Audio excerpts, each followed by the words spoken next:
A pressão tá ficando forte, né? Daí o pessoal, o que acontece? Desestabiliza. Como é o nome dessa mulher?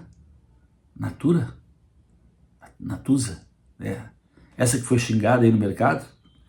Natuza, né? Âncora. Sabe que vai fazer o papel de âncora mesmo, que é afundar, né? Tá sabendo, tá sentindo. Aí o que acontece? Desestabiliza. Não deve estar dormindo. Deve estar dormindo só com remédio. A gente entende, compreensível. Aí comete sincericídio.